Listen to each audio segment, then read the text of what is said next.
Hi there everyone. I'm going to give you a quick rundown of some of the brief capabilities of the new Samsung ATIV 500T. This is a Windows 8 full version of Windows 8 tablet. So this is the higher version above the RT version. So this is an ATIV 500 by Samsung. It has an Atom dual core, brand new processor. I believe it's designed for mobile applications.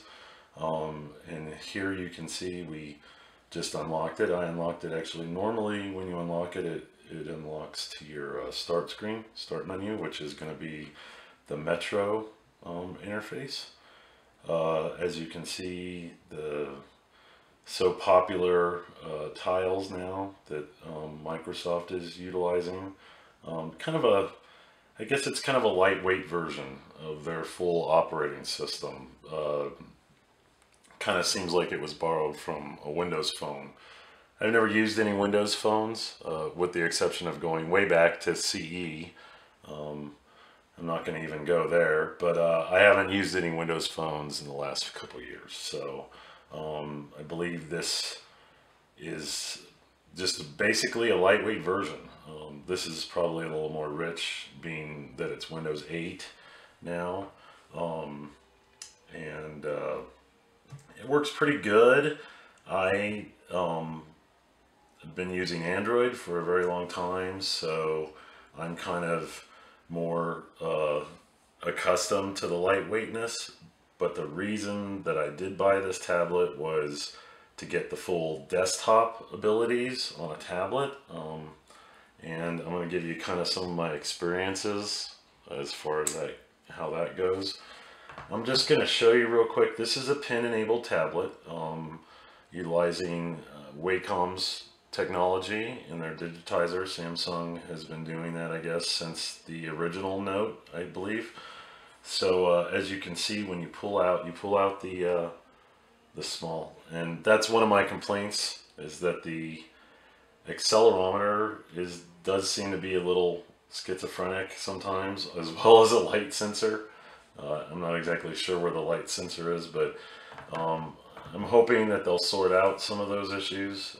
In my next video, I'm going to talk about some of the updates that have just occurred. I've had this tablet since the 27th, or I'm sorry, the 28th, and so that puts it in my hands about 3 days. And already every day I've gone to the update program and there's been some updates, so I'll tell you about some of those in a different video. But basically I'm gonna just show you real quick how the pen works and the responsiveness of the tablet. I'm using Firefox. I'm not a fan of IE. IE works, but with Firefox I was looking at some sandy photos, and let's just do a quick search.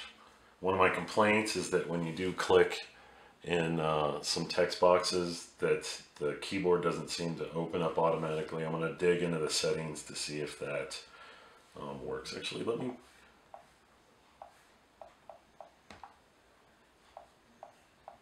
going to go and see if it'll pull it. It also doesn't go down.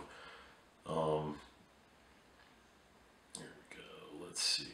Okay, when we'll go to their site. This is the main site actually for this tablet. So this I noticed this just went live last Friday or Thursday or Friday. So as you can see, it loads up pretty good. It's okay with scrolling with either your finger or using the pen.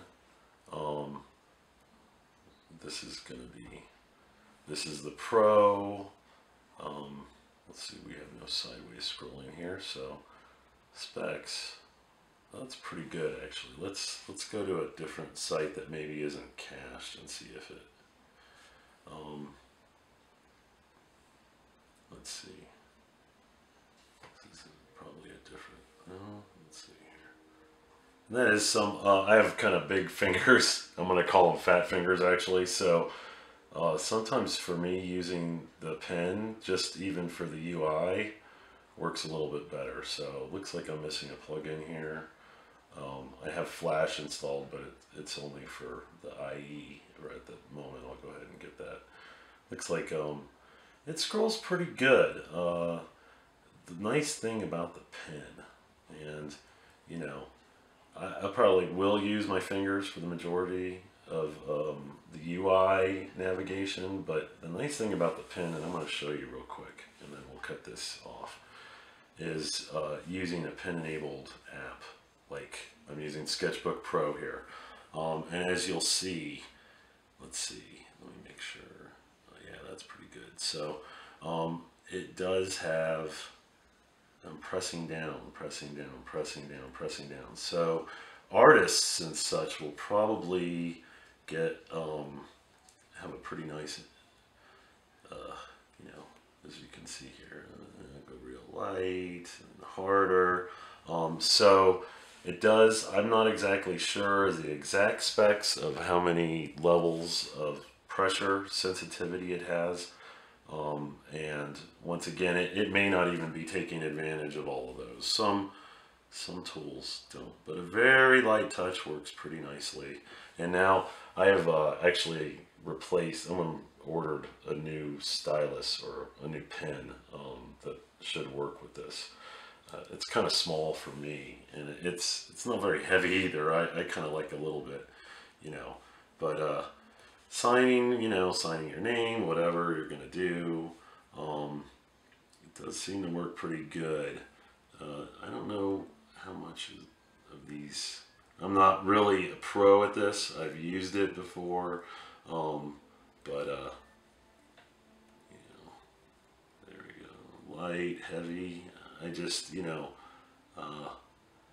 probably an artist would be able to better give you an idea if you're intending on using it with art. But as far as it working for a pen, it works pretty nicely. Responsiveness wise, once again, you can see, let me open up, this is the full version of Outlook as opposed to like RT, which, you know, has the I think it's a lightweight version of Office as well.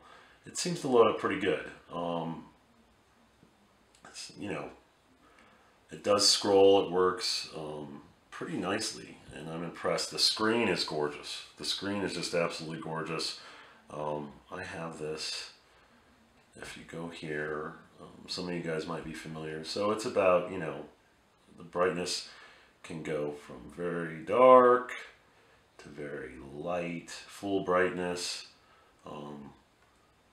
That's full brightness right there. Let's see. So I haven't really tested this, and I'll take it outside and we'll do a video outside and see how it fares in the sunlight. It also might not be fair. I have the original plastic cover still on it. I haven't been able, as you can imagine, there's not too many accessories available at this time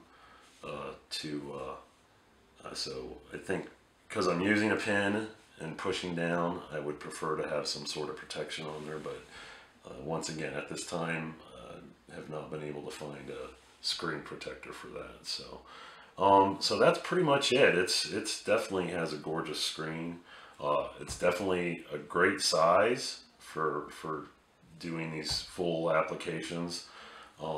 This is something new that came in an update called Quick Launch, and it's pretty nice. It brings back the your start menu. Basically, it's like an additional taskbar up there. So it works the same as this, and you can. The nice thing is that you can have, as you can see, you can actually give it categories, or like folders. I guess folders would be probably the Android talk. So anyway, that's it for now, and we'll do some more. Thank you very much.